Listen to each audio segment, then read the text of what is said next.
I would encourage everybody who's listening to think of a circle, and kind of on top of it, you will put fire. It's the fire element. It means the summer, the color is red. And then in the organs, that's related to this element is heart and small intestine. And then you will go to clockwise. The second point would be the earth element. That is late summer. That's the fifth season in Chinese medicine. It's kind of right now, actually. August, the hottest days of the year. And the organs are spleen and stomach. The color is earthy colors, yellow, dark yellow, kind of clay color.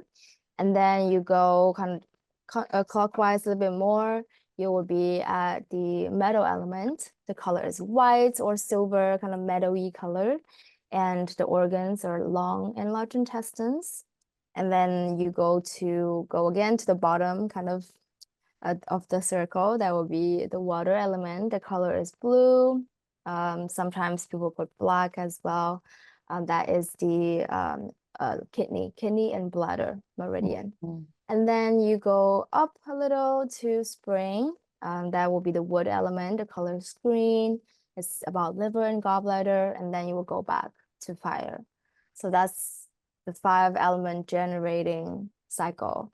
It's so interesting in the base of Chinese medicine because it tells you again how our body is changing and how our body is changing with the environment and how the organs kind of work with each other. And in 5 elements is actually a bad translation, I think, because in Chinese we call this 五行. 五 is 5, but 行 is not element. 行 is a movement. 行, let's say walking. 行 has different meanings, but it's like walking. It's kind of like interacting with each other. So the 5 elements, the concept is a moving concept. It's not just these 5 things just there. It's about how they interact with each other. And aside from the circle that you just draw, I also invite you to think of a star now. So you will go from the fire, draw a line to metal, and then metal to wood, wood to earth, earth to water, and water goes back to fire. The little star in the center. And that is the counteracting cycle of 5 elements. So a certain element can kind of stop the other one. For example, when we do a fire to metal, does it make sense? Fire can burn metal, right? Yeah. And then metal can cut into the wood. So you also know that. So sometimes they say when your fire element, your heart element, or your heart, is there some issue, something is wrong? There could be many reasons. Remember what is before heart, before fire? Wood, right?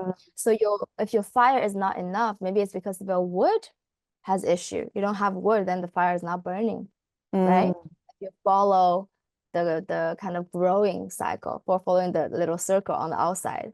But you follow the star on the inside, it could be, let me see, it could be water that's too strong, that's covering the fire, right? So now oh, maybe I should actually look into my kidney side of things. So yeah, it's very interesting. It's very deep. It's a very big topic if you want to look into it. It's quite philosophical, I guess. It's very. Yeah. Are there any, like for you as a TCM practitioner and somebody constantly learning, do you find that you have to, reference very old Chinese textbooks? Do you find that's the best way to get your information, or how do you resource yourself?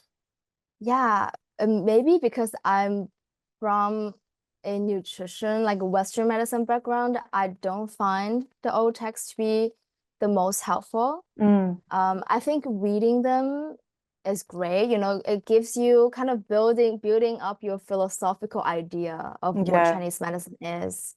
But in terms of practicing and in terms of applying it to modern day life, I don't think they're the most efficient tool. I like to combine them with the research nowadays behind Chinese medicine. And those really make a lot of sense. And there are a lot of papers that are really well written, and the concept that they are studying kind of comes from those old texts, but they take, the good parts and actually apply it to a clinical setting and to a modern setting.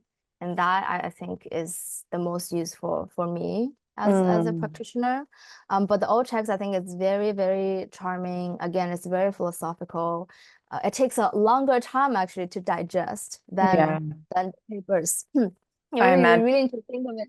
I Yeah. imagine it's similar in Ayurvedic texts from ancient India. They're Mm, very like, they're written in Sanskrit and they're quite yeah. hard to follow. But it Yeah. also reminds me about, because obviously I'm focusing on postpartum care now. Mm, And mm, they talk about in Chinese medicine the golden month, as you would know. mm-hmm. So the month Yeah. after you give birth. And one of the interesting things that is, traditionally done, as you would know in Chinese medicine, is that the woman shouldn't have showers. She's Mm, sponge cleaned yeah. by the women who are looking after her. Yeah. Obviously, these days, it's hard to not shower for a month because, in modern day life, who's going to sponge you clean Yeah, exactly. every day? Exactly. But even just the concept of knowing, okay, I should avoid cleaning my hair too much and getting a cold head during that time because I'm more open to Mhm. pathogens. Even that, just that knowledge, the base knowledge is so helpful for me in Yeah, this time totally. without asking my mum to clean me every day with a sponge. Yeah, totally, totally. You can't follow the old text, line by line.